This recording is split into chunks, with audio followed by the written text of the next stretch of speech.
Okay guys, let's start. Okay, so दोस्तों, आज हम लोग क्या करते हैं, एक the next particular unit of working capital आज हम लोग करते हैं, जिसका नाम है रिसीवेबल, है ना. वैसे आपको मैं बता देना चाहता हूँ, अगर ये मॉड्यूल 2 को जब मैं खोलता हूँ तो यहाँ पे अगर मैं वर्किंग कैपिटल में जाता हूँ तो इसका एक यूनिट है, जिसका जैसे 6 यूनिट है. इसके अंदर ये इन्वेंट्री जो यूनिट है उसमें कोई भी कॉन्सेप्ट नहीं, और वो कहता है कि आप एक कॉस्टिंग से पढ़ लो, तो इसलिए यहाँ पे इसको कवर नहीं करना. वो कॉस्टिंग में मटेरियल चैप्टर का हो गया. तो अब हमारे पास क्या बच रहा है, हमारे पास बच रहा है ये तो हो गया. उसके बाद में कल हमने कैश को देखा था, आज हम लोग रिसीवेबल को देख रहे हैं. और इसमें एक बात है जो पेबल नाम से है, उसमें मात्र एक क्वेश्चन है. हाँ, इधर है, इसको लो.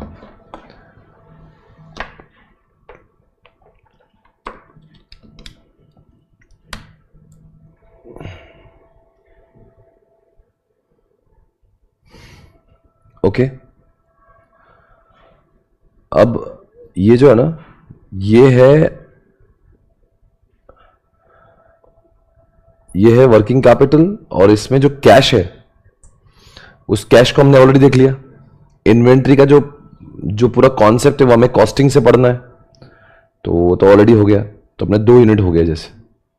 ओके, अब हम लोग रिसीवेबल कर रहे हैं, आज याद हो जाएगा. सबसे बड़ी बात जो पेबल है, वो पेबल में केवल 1 या 2 क्वेश्चन है, कुछ करना ही नहीं है इसमें. 2 ही क्वेश्चन है, वेरी इजी. ओके, उसके बाद एक है जिसका नाम है फिनेंसिंग ऑफ वर्किंग कैपिटल. इसमें भी कुछ नहीं है, ये सोर्सेस ऑफ फाइनेंस से बिलोंग करता है. सोर्सेस ऑफ फाइनेंस से बिलोंग करता है, तो ये अपना वो सेपरेट चैप्टर दिया हुआ है, सोर्स ऑफ फाइनेंस. अभी इसके बाद में क्या बचेगा, मालूम, यही बचेगा जिसका नाम है क्या बोलते हैं, इंट्रोडक्शन ऑफ वर्किंग कैपिटल. तो हमें यहां पे कुछ क्वेश्चंस मिलेंगे, वो करना है. यहाँ पे वर्किंग कैपिटल की साइकिल वगैरह बताते हैं, ये क्वेश्चंस करना है. तो मैं सिर्फ समझा रहा हूं आपको कि प्रेशर कुछ ज्यादा नहीं है. ये यूनिट नंबर 1 करेंगे, ये हमारा पेंडिंग होगा, इसमें क्वेश्चन नहीं, ये हमारा हो चुका है. ठीक है ना, ये हम लोग आज खत्म कर, यानी कि हम लोग देखेंगे. और पेबल में तो ज्यादा कुछ नहीं है, तो हम लोग कल पेबल और ये करेंगे नंबर 1 वाला, और आखिरी में तो कुछ क्वेश्चन ही नहीं है. तो कुल मिला के कहां पे क्वेश्चंस नहीं है, 6 नंबर यूनिट पे क्वेश्चन नहीं है, 3 नंबर यूनिट में क्वेश्चन नहीं है. तो कितने यूनिट्स में क्वेश्चन है, 4. वो 4 में से भी पेबल में से 2 क्वेश्चन है, तो कितने बचे, 3. अब 3 में से कैश तो ऑलरेडी हो गया, कितने बचे, 2. आज से हम लोग करेंगे रिसीवेबल, तो कितना बचेगा, 1. तो 1 हम लोग कर देंगे कल. राइट, बैकग्राउंड चेंज कर दो, ब्लैक कर. ओके, तो अभी हम लोग शुरुआत कर रहे हैं यहां से, जिसका नाम है रिसीवेबल. Okay, done. तो इनका बोलना है कि जब हम लोग किसी को उधारी पर माल देते हैं, तो सपोज हम लोग आज उसको 30 दिन की उधारी पे देते हैं, तो 30 दिन की उधारी पर इतना सेल होता है. आप सब जानते हैं, जब दुकानदार ज्यादा उधारी पर देगा माल, उधारी पे जितना बेचेगा उतना सेल ज्यादा होगा. बट उधारी पे बेचने की वजह से जब सेल ज्यादा होता है तो लोग उधारी पर ज्यादा बेचते क्यों नहीं है, इसकी 2 वजह है. ज्यादा उधारी पे बेचने से एक हो सकता है कि बैड डेट्स होने का खतरा है, ये पहला नुकसान है. दूसरा खतरा उसमें ये होता है कि हम लोग जितना बैड डेट्स करेंगे, जितना हम लोग उधारी पर सेल करेंगे, उतना हमारा फंड्स ब्लॉक होता है. और फंड्स ब्लॉक होगा यानी कि आपका कॉस्ट ऑफ कैपिटल बढ़ेगा, यानी कि आपका इंटरेस्ट बढ़ता है. तो ज्यादा सेल अगर हम लोग उधारी पे करते हैं तो उसका एक फायदा है, सेल की मात्रा बढ़ेगी, तो अल्टीमेटली प्रॉफिट बढ़ेगा. पर कहीं ऐसा ना हो जाए कि जितना प्रॉफिट ही ना बढ़ा हो, उससे ज्यादा बैड डेट्स बढ़ जाए और उससे ज्यादा इंटरेस्ट बढ़ जाए. यानी प्लस क्या हो रहा है, सेल बढ़ के उसका प्रॉफिट बढ़ रहा है. नुकसान क्या हो रहा है, बैड डेट्स बढ़ रहा है और इंटरेस्ट बढ़ रहा है. बस यही क्वेश्चन है और कुछ नहीं. तो हमें मल्टीपल ऑप्शन एग्जामिनेशन में दिए होंगे, जिसको देखकर हमें डिसाइड करना होगा कि अभी जैसे इन्होंने लिखा 30 दिन का उधारी पे देते हैं, 6 लाख का सेल होता है. पर जैसे ही वो 30 दिन का 40 दिन करेंगे तो उनका सेल 6 लाख नहीं, 6,30,000 हो जाएगा. जैसे वो 30 के अंदर और 20 दिन का उधारी बढ़ाएंगे, यानी कि 50 दिन का उधारी पे होगा, तो सेल होगा 6,48,000. अगर 60 दिन का उधारी पे देंगे तो सेल 6 लाख नहीं, 6,75,000 होगा. अगर वो 75 डेज का उधारी पे देंगे तो सेल 6 लाख नहीं 6,90,000 होगा, यानी कि ये 4 हमारे सेल आ गए यहां पे, बराबर है। अब प्रॉब्लम क्या है कि जैसे हम लोग ने क्या बढ़ाया, हमारी उधारी का पीरियड बढ़ा है, हमारे बैड डेट्स जो हो रहे थे पहले 1%, कितने हो रहे थे 1%, अब वो बढ़कर 1.5% होने लगे, 2% होने लगे, 3%, 4%, यानी डेट का परसेंटेज बढ़ गया। अब हमने परसेंटेज को यहां पे लिखा। अब 6 लाख का 1% कितना होता है 6,000 रुपए, ये 6,000 लिख दिया। 6,30,000 का 1.5% निकालो 9,450। 6,48,000 का 2% निकालो। बस ऐसे करते करते हमारे बैड डेट्स नुकसान के माफिक यहां पे लिखे। तो सर हम लोग उधारी पर दे क्यों रहे हैं अगर इतना खर्चा हो रहा है? भाई कुछ खर्चा हो रहा है तो कुछ फायदा भी तो हो रहा है, क्योंकि हमने सेल बढ़ाया। अब देखते हैं सेल बढ़ाने की वजह से हमारा एक नुकसान तो बैड डेट्स हुआ है मान लिए, और एक नुकसान होता है जिसका हमारा फंड्स ब्लॉक होता है। अब देखते हैं फंड्स ब्लॉक निकालने के लिए सबसे पहले देखते हैं हमारा प्रॉफिट कितना बढ़ा है, वो भी एक बार चेक कर लेते हैं। अब बताओ थोड़ा सा इस क्वेश्चन को ढंग से पढ़ लेते हैं। द सेलिंग प्राइस कितने की है 3 रुपए यूनिट्स की। एवरेज कॉस्ट पर यूनिट कितनी 2.25 रुपया। वेरिएबल कॉस्ट है 2 रुपया, यानी कि 25 पैसा उसका क्या है फिक्स्ड कॉस्ट है। 2.25 रुपए पूरी कॉस्ट है, 2 रुपए वेरिएबल कॉस्ट है, 25 पैसे क्या है fix cost. The current bad debt कितना 1%। Required return on additional investment is 20%। जो भी पैसा हम लोग ब्लॉक करते हैं फंड्स में, बैंक को 20% का इंटरेस्ट चुकाना पड़ता है। आपसे मेरा सवाल है कैलसी पे लेंगे आप लोग। हमने प्रेजेंट में 6 लाख का माल बेचा है, राइट। 6 लाख को आप डिवाइड करेंगे 3 से, 2 लाख का यूनिट हम लोग बेचते हैं, उसको 2 से मल्टीप्लाई करेंगे तो 4 लाख हमारा वेरिएबल कॉस्ट। तो देखो 4 लाख हमारा वेरिएबल कॉस्ट यहां पे आ गया, बराबर है। तो इसका अर्थ क्या 2 लाख क्या हुआ फिक्स कॉस्ट हुआ, नहीं 4 आने हुआ, यानी कि 25 पैसे। यानी कि हमने माल कितना बेचा है 2 लाख, 2 लाख का 0.25 पैसे करेंगे तो कितना होगा 50। तो ये 50,000 रुपए हमारी फिक्स कॉस्ट है। तो fix cost will remain fixed across all the columns. क्यों? Because this is fixed. सिर्फ आप क्या कर रहे हो उधारी की मात्रा बढ़ा रहे हो तो आपका सेल बढ़ रहा है, तो fix cost will remain fixed, तो हमने लिख दी। पर वेरिएबल कॉस्ट तो वेरिएबल होती है, वो कितने रुपए यूनिट है 2 रुपए पर यूनिट है। अब आपका सेल कितना हो रहा है, अब आपका 6,31,000 सेल हो रहा है, तो 630 को हम लोग डिवाइड करें कितने से 3 से डिवाइड करो और मल्टीप्लाई करो 2 से, यानी 4,20,000 बराबर है। एक काम और करते हैं 6,48,000 को डिवाइड करो 3 से, यानी 2,16,000 क्वांटिटी आपने बेची है, उसको मल्टीप्लाई करेंगे कितने से 2 रुपए से, यानी कि 4,32,000 रुपए। ये सब हमारी वेरिएबल कॉस्ट आ गई। तो हमारा प्रॉफिट कितना बचा, वेरिएबल गया फिक्स गया, अब कितना बचा देखो 4.5 लाख, ये सब बच गया हमारा प्रॉफिटेबिलिटी। नहीं ये 4.5 लाख खर्चा हुआ तो हमारा 6 लाख में से 4.5 लाख गया तो कितना 1.5 लाख बचा है।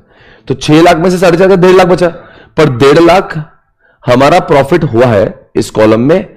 बैड डेट्स हुए 6,000, पर हमारा जो 1.5 लाख में से 6,000 तो 144।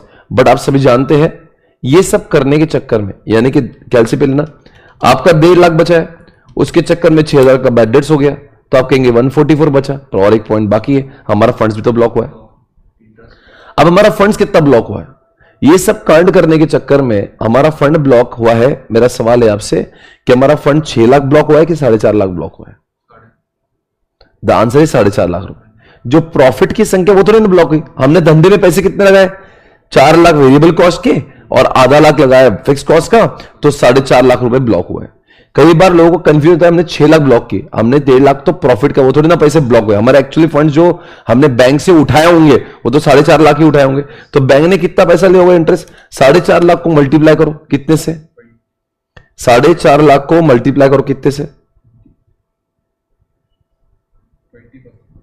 20%, ये 20%।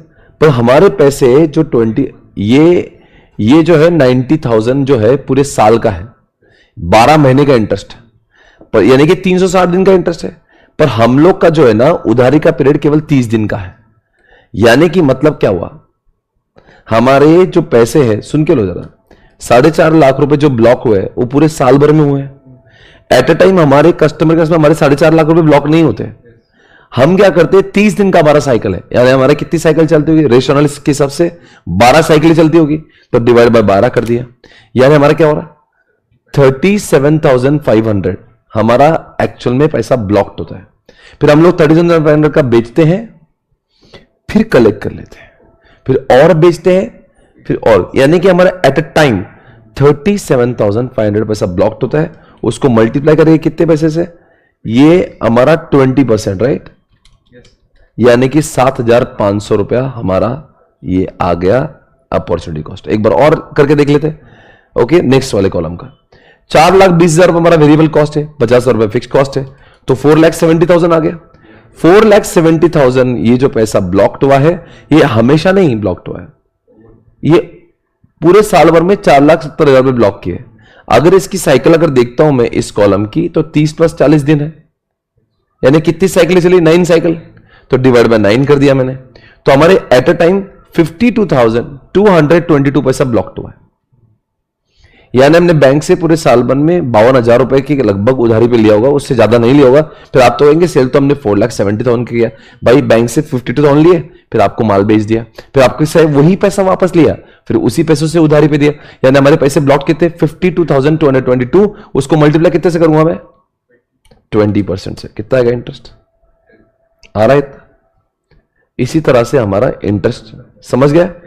ओके, तो अब बताओ जरा कैलसी भी लेंगे, ऐसा समझो कितना फायदा हुआ। जरा कैलसी बिल 6 लाख का माल बेचा है, 4.5 लाख रुपए क्या है कॉस्ट है, 1.5 लाख रुपए प्रॉफिट हुआ। 1.5 लाख के प्रॉफिट के चक्कर में बैड डेट्स कितना हुआ, 6,000 माइनस कर दो। इंटरेस्ट कितना माइनस हुआ, 7,500 माइनस कर दो। आंसर क्या है, 1,36,500 बराबर है। बोलो भाई, पर ये कौन से कॉलम का हुआ, फर्स्ट कॉलम का। ऐसे ही देखना है हर कॉलम में हमने किस किस में। सेकंड कॉलम देखो, 630 का सेल किया, माइनस किया 470 कॉस्ट, 1,60,000 बचा। इस चक्कर में क्या हुआ, आपके कुछ बैड डेट्स भी हो गए, 9,450 को माइनस कर दो, इंटरेस्ट कर दो माइनस, कितना है इंटरेस्ट माइनस, 10,444, यानी कितना हुआ, 1,40,106। थर्ड वाले कॉलम में चेक करो, 648,000 आपका सेल हुआ, माइनस किया आपने 432 का वेरिएबल कॉस्ट, माइनस किया 50,000 का फिक्स कॉस्ट, माइनस करेंगे बैड डेट्स 12,960 और माइनस करेंगे 13,389। ये क्या है आपका अपॉर्चुनिटी कॉस्ट। This is 1,39,651। यानी कि पांचों कॉलम को अगर ऐसे करते गए तो हमें लगता है वो कौन सा कॉलम है जिसमें सबसे ज्यादा मुनाफा हुआ है, इस column number 2। That's why company should follow this वाला, इसको बोलते हैं प्रपोज पॉलिसी ए। यानी कंपनी ने अभी जो 30 दिन का उधारी पे दे रहे उसके बदले में अगर 40 दिन का कर दे तो company will earn the highest amount of profit. Got it everybody? हाँ, चलो आगे बढ़ते हैं। आई थिंक ये क्वेश्चन आपको समझ में आ गया होगा। समझ में आया क्वेश्चन में क्या करना है? बहुत सिंपल तरीके से समझा रहा हूं। क्या आने वाला है घर पे, प्रॉफिट। क्या जाने वाला है उसके चक्कर में, बैड डेट जाएगा। बस इतना ही लॉजिक है। और बताना एग्जामिनेशन में कि सबसे अच्छा कौन सा है।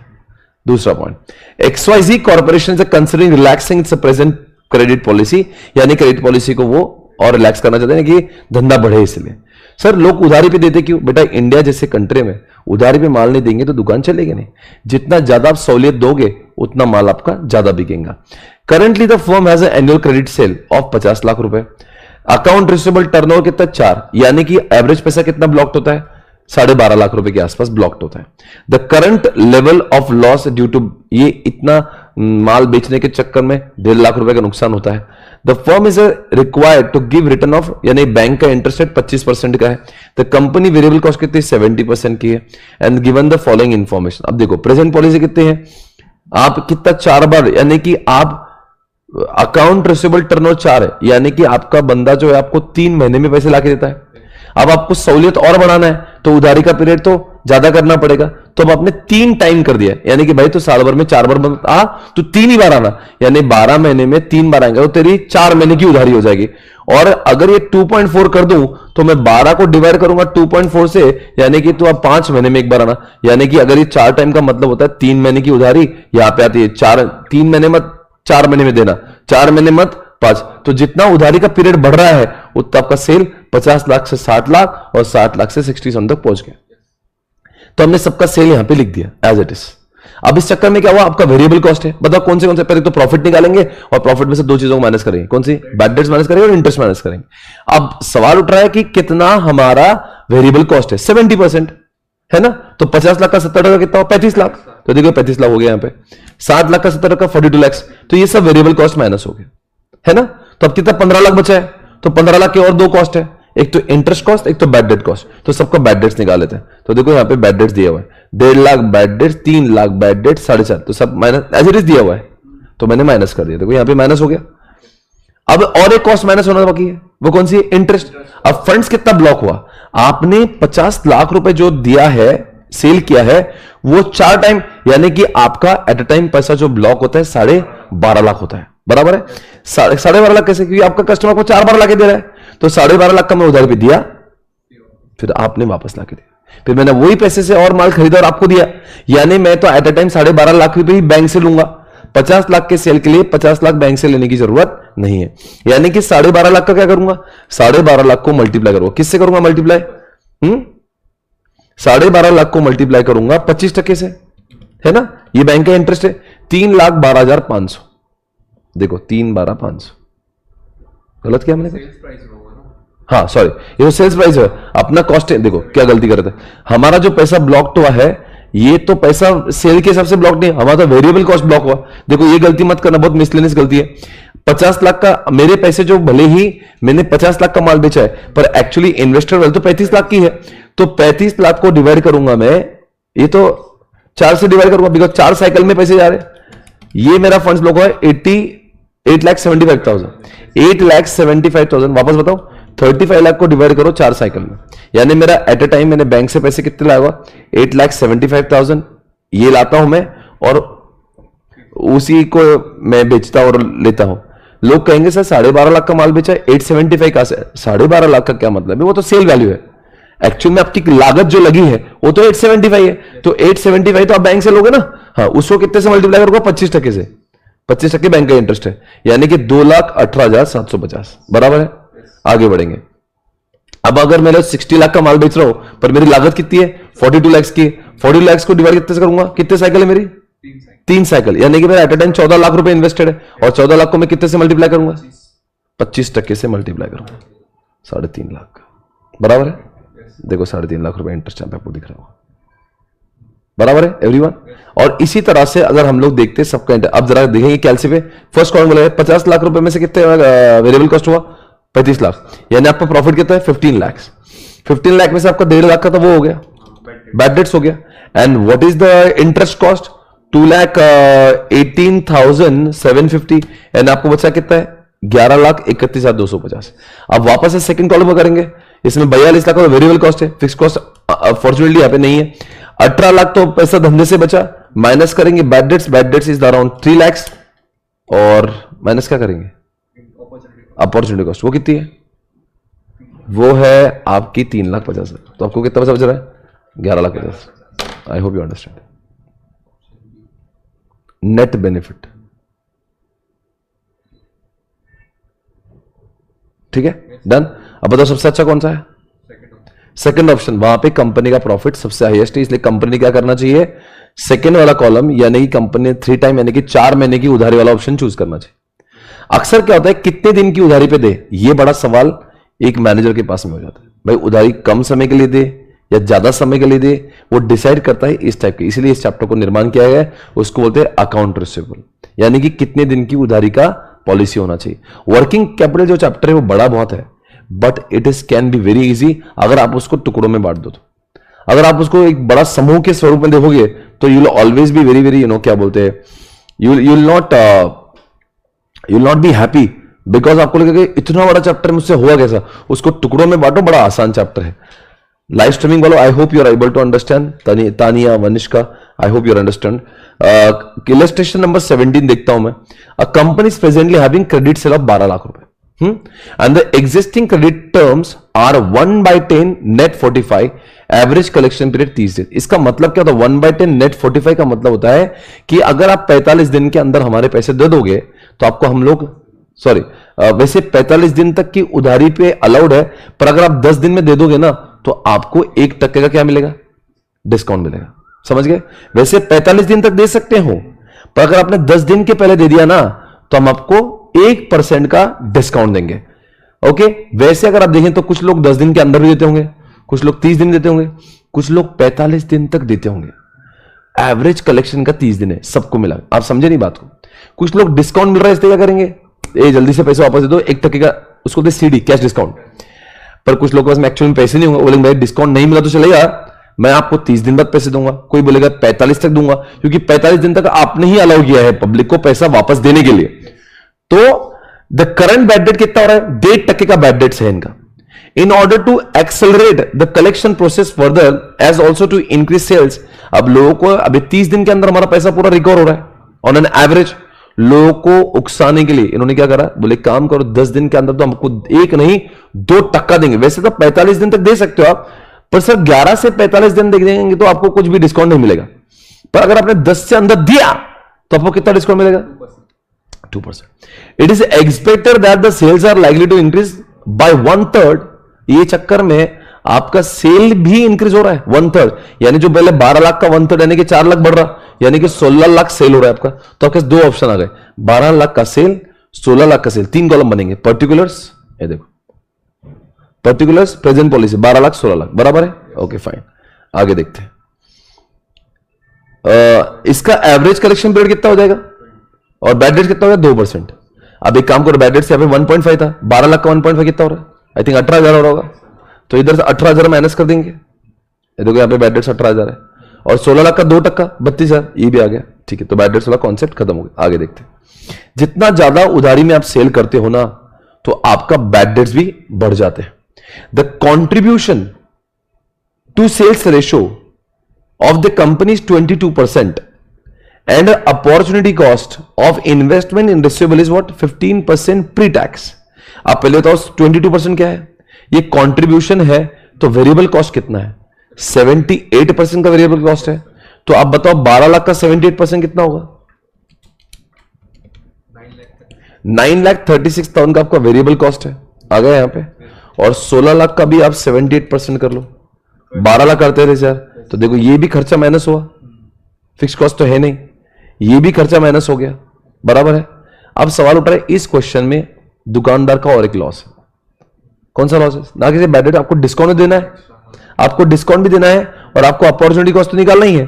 तो ये एक ऐसा क्वेश्चन है, इसके पहले कैश डिस्काउंट वाला कॉन्सेप्ट नहीं था। हम लोग 2 ही चीज का नुकसान मारते, एक बैड डेट्स और एक अपॉर्चुनिटी कॉस्ट, जो फंड्स ब्लॉक होते थे।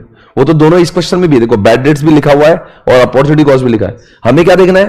कैश डिस्काउंट कितना है। आप बताओ यहां पे कितने लोग ले रहे थे कैश डिस्काउंट? यहां पे देखो, लाइन को अच्छे से पढ़ना।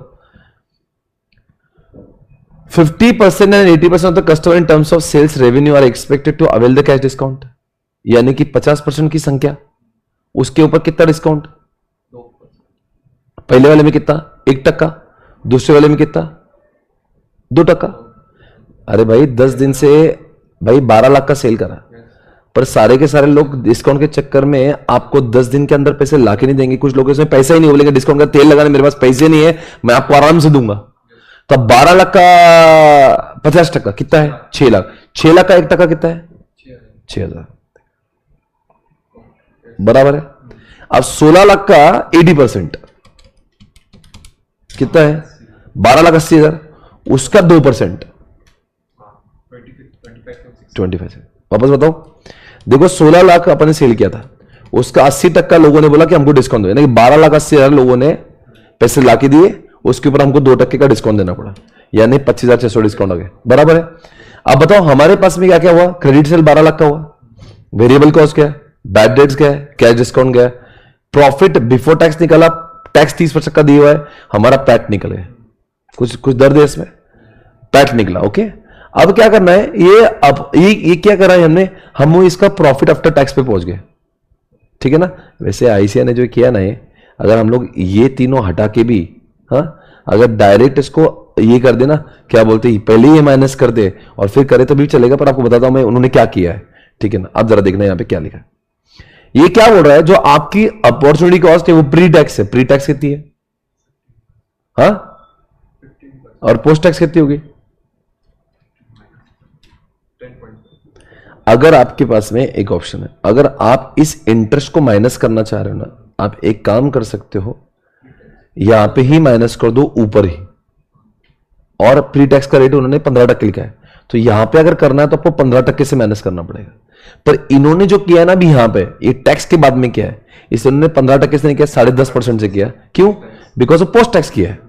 क्वेश्चन में क्या लिखा है? Pre tax. ये करके बच्चा ऑलरेडी कंफ्यूजन में आएगा। मुझे लगता है कि ऐसे नहीं क्या करना चाहिए था, ये करने से अच्छा ये सब हटा दो, एक कैश डिस्काउंट के नीचे ही अपॉर्चुनिटी कॉस्ट डाल दो, और क्या परसेंट से डालो? प्री टैक्स 15% से डालो, और फिर आपको टैक्स माइनस करो, फिर पैट निकालो, फिर देखो। अरे भाई पर टैक्स दोनों के लिए सेम ही है, तो टैक्स माइनस करके भी क्या उखाड़ लिया? आप प्री टैक्स देख लो कि दोनों में से कितना पैसा बन रहा है, और उसके हिसाब से डिसाइड कर लो। बराबर है? एक काम करते हैं, अपन करते, जरा लिख के रखना, अपन जो कर रहे हैं अभी देखते हैं। हाँ, कितना पैसा ब्लॉक हुआ भैया? पैसा कितना ब्लॉक हुआ? अपने वेरिएबल कॉस्ट में पैसा ब्लॉक किया है, 9,36,000 पैसा ब्लॉक हुआ है। हाँ, और ये 9,36,000 जो लिखा है ना, आपका ऑन एन एवरेज जो कलेक्शन पीरियड है वो कितना है? 30 दिन का है ना? तो आपके 936 पूरे साल में ब्लॉक हुए, तो इसको डिवाइड करूंगा मैं 360 दिन से, मल्टीप्लाई करूंगा 30 दिन से, यानी कि मेरा 78,000 पैसा ब्लॉक हुआ है जो बैंक से मुझे लेना पड़ेगा। उसके ऊपर बैंक मुझे कितना लगा रही है प्री टैक्स? 15% से लगा रही है, 11,700। ये मैंने 11,700 यहां से माइनस करना चाहिए। पर आप बोलेंगे फिर इन्होंने 8190 क्यों किया? बेटा एक काम करो, 11,700 में से माइनस 30% कर दो, आपको 8190 दिख रहा होगा। देखो यहां पे, ये देखो, तो आप यहां पे 15, क्या यहां पे कितने लिखो? 11, हाँ, डिवाइड बाय 70%। यहां पे 11,700 लिखो क्या, और यहां पे 8190 लिखोगे, बात तो दोनों की सेम है, एक प्री टैक्स एक पोस्ट टैक्स। मुझे लगता है यहां पे माइनस कर देना चाहिए था आईसीए ने। ये टैक्स वैक्स करके कुछ उन्होंने बच्चों को और कंफ्यूज करने की कोशिश की, वो नहीं करना चाहिए था। अगर मैं इसी में जाऊं तो क्या होगा? कितना पैसा ब्लॉक हुआ है? 12,48,000 मेरा ब्लॉक हुआ है। 360 से डिवाइड करता हूं, और 20 दिन का मेरा वो है, तो ये क्या मेरे एट अ टाइम 69,333 ब्लॉक हुआ है। उसको मल्टीप्लाई करूंगा मैं 15% से, यानी कि मेरा 10,399 रुपया यहां पे ब्लॉक हुआ है। बराबर है? अगर मैं इसी के अंदर से 30% माइनस करूं तो आईसीआई का और मेरा आंसर मैच हो जाएगा। बराबर है? तो आप कोई भी है, पर एनीवेज आंसर दोनों का, चाहे आप वैसा करो चाहे वैसे करो, ठीक है ना? नेट प्रॉफिट बताओ किस में अच्छा आ रहा है? तो अपन ने क्या करना चाहिए? सेकंड वाला ऑप्शन चूज करना चाहिए। I hope you are understanding the concept of net. ये नेट वाला समझा ना कैसे यूज करना? 1/10 45, यानी कि आप 10 दिन में पैसे दोगे तो 1% का डिस्काउंट मिलेगा। वैसे आप 45 दिन तक दे सकते हो, अर्थात 11 दिन से लेके 45 दिन तक आपको कोई भी डिस्काउंट नहीं मिलेगा। क्लियर है? अक्सर हम लोग दो चीजों का नुकसान मारे थे, बैड डेट्स एंड इंटरेस्ट। यहां पे बैड डेट्स भी है नुकसान, इंटरेस्ट भी है नुकसान, कैश डिस्काउंट दे रहे वो भी नुकसान। ओके, आगे बढ़ेंगे। अभी हम लोग कर रहे हैं कॉन्सेप्ट जिसका नाम है फैक्टरिंग। कभी कभी हमारा पैसा, last question from this chapter, then chapter is over. Okay, यही लास्ट कॉन्सेप्ट बचा है। कभी कभी हम लोग क्या करते हैं, अपने ही पैसों को वसूलने के लिए हम लोग वसूली भाई लगाते हैं, यानी उसको बोलते हैं फैक्टरिंग। किसी और को बोलते हैं भाई तू मेरे पैसे वसूल ले, उसके बदले में तुझे कुछ कमीशन दूंगा। एक बहुत ही प्रोमिनेंट धंधा चलता है बाजार में, अपने पैसे खुद से वसूल होने की ताकत नहीं, फैक्टरिंग करो। क्या बोलते हैं? फैक्टरिंग। देखिए फैक्टरिंग फॉर्म। ओके, और कभी कभी इंसान क्या करता है? खुद से ही वसूल करता है। तो इस क्वेश्चन में दो आंसर, खुद से वसूल करूंगा तो क्या लगेगा? 2-4 लोग बैठाना पड़ेंगे, फोन देना पड़ेगा, इंटरनेट देना पड़ेगा, प्रिंटर देना पड़ेगा, फिर फोन का बिल आएगा, इंटरनेट का बिल आएगा, वो जो एम्प्लॉय सैलरी को लगाए वो कॉल करेंगे, उनका बिल आएगा, तो उसके भी खर्चे। ऐसा नहीं उसके खर्चे नहीं है, तो खुद से भी करे तो कुछ खर्चा है, और बाहर से किया तो कुछ तो फैक्टरिंग देना पड़ेगा। अब दोनों में कंपेयर करना है कौन सा सस्ता है, तो पैसे वसूलना दोनों में भी, खुद से वसूले कि किसी और से, यही क्वेश्चन में पूछा और कुछ नहीं। Okay fine. Factoring firm has a credit sale of 360 lakhs, बराबर है, and it's average collection period 30 days, बराबर है। यानी आपके पैसे 12 साइकिल में डिवाइड होंगे, यानी आपका पैसा जो है आप 30 दिन मतलब 12 बार अभी दोगे, फिर पैसा वापस दोगे, ऐसा मिलेगा। The financial controller estimate bad debts losses are around 2% of the credit sale. अगर हम लोग खुद से करेंगे तो कितना परसेंट का लॉट हुआ? 2% का। द फर्म स्पेंड कितना? 1,40,000 एनुअली। देखो खुद से करेंगे तो आपको ये एडमिन के लिए जो लोग लगाने वाले हैं उसका खर्चा कितना आएगा? 140। द कॉस्ट कंप्राइज ऑफ ये सबको, this are the avoidable cost.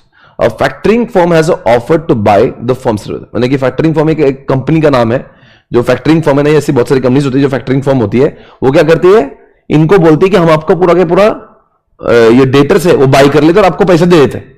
ताकि आप निश्चिंत हो जाए, आपका पैसा आपको, आपका बैड डेट्स और कुछ नहीं रहेगा, जो भी करेंगे हम करेंगे। पर अगर आप खुद करेंगे तो आपके दो खर्चे हैं, एक तो 1,40,000 खर्चा है, देखो खुद से करने का खर्चा 1,40,000 बराबर है, और दूसरा खर्चा बैड डेट्स। कितना बैड डेट्स हो रहा है, कितना है, 2% है। अब 3,60,00,000 का 2%, यानी 7,20,000 का खर्चा है, यानी खुद से करने की सजा है 8,60,000। समझिए कौन से खर्चे, 140 तो एडमिन का खर्चा है, और जो आपका ये जो पूरा क्या पूरा 3,60,00,000 का जो हुआ है, 3,60,00,000 को मैं डिवाइड करता, मल्टीप्लाई करता हूं कितने से, 2% से, 72,000, सॉरी 7,20,000। तो यानी कि अपना पूरा खर्चा कितना हुआ, 8,60,000 इज द टोटल, क्या टोटल आपने खुद से करने कॉस्ट। आप देखेंगे अगर हमने किसी बाहर को दिया तो क्या हुआ, थोड़ा सा समझना पड़ेगा क्या बोल रहा है। These are the avoidable costs. The factor will charge 1% commission, यानी कि 3,60,00,000 का 1% यानी कितना चार्ज करेगा, 3,60,00,000 का अगर मैं 1% बोलूं तो ये आएगा 3,60,000। तो देखो उसने अपने 3,60,000 चार्ज कर दिया बराबर, है ना, तो उसने इतना तो चार्ज कर दिया। अब वो और क्या कर रहा है हमसे, वो बोल रहा मैं तुम्हारे पैसे वसूल दूंगा, तुम मुझे 1% दो, चलो दे दिया। Will pay in advance against the receivable on an interest. पर हम लोग, अब हमको क्या डाउट है कि तू हमारे पैसे वसूल लेगा, तू एंड में देगा, फिर तेरे को लगा क्या फायदा, तो एक काम कर हमको पैसे एडवांस में देकर। वो बोला मैं एडवांस में दूंगा तुमको। देखो मैं तुम्हारे लिए काम कर रहा हूं ताकि तुम्हारा बैड डेट्स ना हो, मैं पैसे तुम्हारा पर तुमको मेरे पैसे एडवांस में भी चाहिए, तो मैं तुमको उसके ऊपर इंटरेस्ट लाऊंगा। देखो वो कंपनी क्या बोल रही है, हमारा लोड क्या है, हम पैसे वसूल के तुमको देंगे। हम क्या बोल रहे, नहीं अब भी दे। वो बोलेगा अभी क्यों तुम्हें, नहीं अब भी दे, तो बोले ठीक है फिर इंटरेस्ट दे मेरे को। तो वो क्या बोल रहा है, on an interest of 15% per annum after withholding 10% as a reserve. अब 10% रिजर्व कितना हो रहा है, 3,60,00,000 का। वो बोल रहा है कि आपको, आप देखो क्या होता है ना, एट अ टाइम 30 दिन की साइकिल है, तो आपके पैसे कितने ब्लॉक्ड है, 30 लाख ही ब्लॉक्ड है, और वो 30 लाख आपको एडवांस में दे रहा है। बताओ उसका 30 लाख ही क्यों अटका हुआ है, बिकॉज जब तक वो 30 लाख देंगे वापस और कस्टमर्स को लाके देंगे, रोटेशन होगा, तो उसका 3,60,00,000 ब्लॉक्ड नहीं है, उसका भी 30 लाख ही ब्लॉक्ड है। तो 30 लाख हमको एडवांस में दे रहा है, पर 30% सॉरी 10% रिजर्व में रख रहा। अब इसका मतलब क्या रख रहा है, 30 लाख का 10% रिजर्व रख रहा है, यानी कि हमें 27 लाख ही दे रहा। देखो भाई वो हमें क्या कर रहा है, 30 लाख रुपए, कहा गया अपना रिजर्व, हाँ देखो 3 लाख रुपए रिजर्व हो गया, वो एक महीने के हिसाब से है, तो अपना 3 लाख का रिजर्व उसने अपने पास में रखा। समझ आ रहा है मैं क्या बोल रहा हूं, यानी 30 लाख में से 3 गए तो कितने बचे, 30 लाख में से 3 27, तो आपको दिख रहा होगा यहाँ पे 26,70,000 क्यों लिखे। तो आप पूछेंगे सर 30 लाख किसके बढ़े, इधर देखो क्या लिखा है, यहां पे लिखा है the factor will charge 1% commission and will pay in advance against receivable on the interest of 15% per annum after withholding 10% as reserve. यानी कि हमारे हाथ में पैसे कितने दे रहा है, 30 लाख रुपए देना चाहिए था, पर वो बोलता है 10% मैं आपको नहीं दूंगा, मैं आपको 27 लाख दूंगा। चलो ठीक है, पर जो मेरा कमीशन है वो भी तो मुझे दे दो। बोले कितना कमीशन है तेरे, बोले आप तुम लगा लो 30 लाख मैं आपको दूंगा। हाँ सुनो जरा, 30 लाख दूंगा, 30 लाख का 1% कितना होगा, 30,000, तो मैं एट अ टाइम कितना आपको दूंगा, 26,70,000। 26,70,000 का अब इंटरेस्ट ठोको,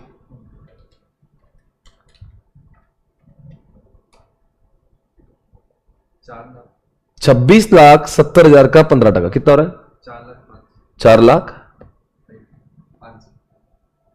आगे अपने से कितने पैसे लिया उसने, 360 तो ले ही लिया, क्या कहते 360, ये कमीशन था। और ये जो अपने को पैसे जल्दी लाके दे रहा है, उसका अक्सर लोगों को समझ नहीं, वो इंटरेस्ट किस बात का ले रहा है। भाई इंटरेस्ट क्यों ना ले, भाई मेरा धंधा क्या है कि तुम्हारे पैसे वसूल को तुमके लाके दो, लोगों से लू फिर तुमको लाके दो। लो हाँ आप क्या बोल रहे, लोगों से बाद में लेते भाई, पर तुम हमारा पैसा अब भी रख। अरे मेरा क्या, मैं बैंक नहीं हूं तुम्हारे पैसे एडवांस में नहीं, मेरा काम क्या है, मैं वसूल में गुंडा आदमी हूं, मैं लोगों से वसूल करके लाके देता हूं, मेरी फाइनेंस की दुकान नहीं है, पर फिर भी तुम्हारे लिए मैं कर रहा हूं। तो कितना पैसा दूंगा मैं आपको, 30 लाख नहीं दूंगा, 3 लाख होल्ड करूंगा। नहीं नहीं रुको, मेरा कमीशन भी निकाल दे दो, तो मैं आपको कितना पैसा दूंगा, 30 लाख माइनस 3 लाख माइनस जो 30,000 कमीशन है, यानी कि मैं आपको कितना दूंगा, 26 लाख। तो मेरे एट अ टाइम तुम्हारे पास कितने पैसे होंगे, 26, हालांकि 26,70,000 है, कुछ लोग बोलेंगे सर 3,60,00,000 के लिए सिर्फ 26,70,000। अरे भाई, कस्टमर उसको लाके देंगे, वो हमको देंगा, यानी उसको भी तो रोटेशन में मिलता रहेगा, क्योंकि 30 दिन का साइकिल कस्टमर का है ना, तो कस्टमर ला के देगा, तो उसका एक्चुअल में जो फंड ब्लॉक थे वो 26,70,000 है, उसको मल्टीप्लाई करेंगे 15% से, यानी कि 4,05,000 रुपए उसका इंटरेस्ट हमें वो चार्ज करेगा। ये पैसे भी चार्ज कर दिया, और क्या चार्ज किया? कमीशन चार्ज किया, वो तो उसको मिलना ही था। तो अब उसने हमें कितना चार्ज किया? इतना। और वो चीज अगर हम लोग खुद से करते तो हमारा पैसा होता 8,60,000। अब सर हम जब खुद कर रहे थे तो हमें यहां पे लग रहा था बैड डेट्स, इधर क्यों नहीं लगा बैड डेट्स? भाई अगर उसके वजह से भी बैड डेट्स लगेंगे फिर झक मारने को मैं उससे काम करूं? उसके आने से मेरा फायदा ही है कि बैड डेट्स नहीं लगेंगे, और उसके आने से मेरा और एक फायदा है, ना मुझे कोई ऑपरेटर की जरूरत है, ना फोन की जरूरत है, ना फैक्स की जरूरत है, ना इंटरनेट की, ना किसी इंसानों की, तो वो भी मेरा पैसा बच गया। इसलिए ये यहां पे अगर मैं खुद से करता तो कॉस्ट लगती 8,60,000 और यहां पे लग रही कॉस्ट 7,60,000। तो दोस्तों खुद से करने की कॉस्ट जो है 99,500 ज्यादा है, इसलिए सुकून से मैंने कहा फैक्टरिंग वालों को देना चाहिए। अंडरस्टूड? तो फैक्टरिंग में क्या होता है, खुद से करने की कॉस्ट निकालो वर्सेस उससे करने की कॉस्ट निकालो। हमारी कॉस्ट बैड डेट्स और जो एडमिन खर्चा, उसके से कमीशन और उसका इंटरेस्ट। समझ आए? Got it? सर जो अपने वाले में जो है ऊपर, उसमें इंटरेस्ट कॉस्ट क्यों नहीं ली? क्योंकि मेरा पैसा मेरा खर्चा तो है। यहाँ पे अजम्पशन मान लिया उसने, ठीक है, ऐसे अजम्पशन माना। ओके, तो यहां पे उन्होंने अपने खुद के पैसों की वो नहीं मानी कॉस्ट, बराबर है, ठीक है। तो अगर मैं यहां पे देख रहा हूं, यहां पे मतलब अजम्पशन है कि मैं मेरे पैसे की कॉस्ट नहीं लगा रहा हूं जब मैं सेल्फ कर रहा हूं, तो ठीक है। तो इसको बोलते हैं फैक्टरिंग। तो फैक्टरिंग में दो बात याद रखना, हम खुद करेंगे तो बैड डेट्स एडमिन, उनसे करेंगे तो एक कमीशन और इंटरेस्ट, बस। इसी के साथ में चैप्टर के जो 4 हीरो क्वेश्चंस थे वो हमारे खत्म हुए। अब कितने भी क्वेश्चन सॉल्व करो कोई दिक्कत नहीं, ये chapter is over. This is called age receivable, this is called age receivable chapter. I hope you understood this chapter. समझ गया? कोई टेंशन है? इस चैप्टर में क्या करना है, आपने देखना है कि आपको 30 दिन की उधारी पे दिए तो क्या होता, 40 दिन की उधारी पे दिए तो क्या होता, 50 दिन के, वैसे कॉलम बनाने के, पर्टिकुलर 30 डेज, 40 डेज, 50 डेज। फिर उसके से क्या बढ़ता है, आपका सेल बढ़ता है, प्रॉफिट बढ़ता है। क्या नुकसान होता है? बैड डेट्स नुकसान होता है, या फिर आपका इंटरेस्ट, तो वो सब माइनस होगा। फिर देखना है नेट कितना आता है। कुछ अभी आपने एक लास्ट में क्वेश्चन देखिए, उसमें कैश डिस्काउंट भी आपका खर्चा बढ़ जाता है। तो 3 खर्चे होंगे खुद से। अगर अपने जितना उधारी पे बढ़ाएंगे, बैड डेट्स बढ़ेगा, इंटरेस्ट बढ़ेगा, कैश डिस्काउंट बढ़ेगा, और फिर देखने का सबसे ज्यादा नेट किस में अवेलेबल है, दैट्स ऑल। इसी तरह से इस चैप्टर को हम लोग बाय बाय करेंगे गाइस। 2 चैप्टर्स खत्म हुए, कल और मिलेंगे। कल हम लोग कुछ ज्यादा 2 चैप्टर फिनिश करेंगे, बिकॉज एक चैप्टर जो है बिल्स पेबल का, उसमें से 2 ही क्वेश्चन है, राइट? छोटा सा क्वेश्चन है। बाकी I hope guys you are liking the way we are doing here. Keep sharing the videos, keep sharing. Yes, thank you so much everyone, those who are watching me live, thank you so much. कल हम लोग मिलेंगे working capital के अगले concept के साथ में। तब तक के लिए मैं अलविदा करूंगा।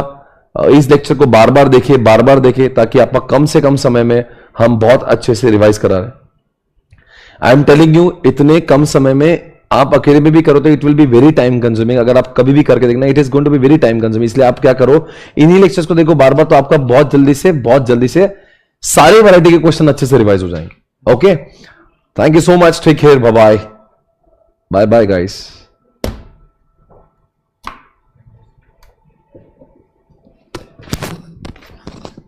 हो गया ना?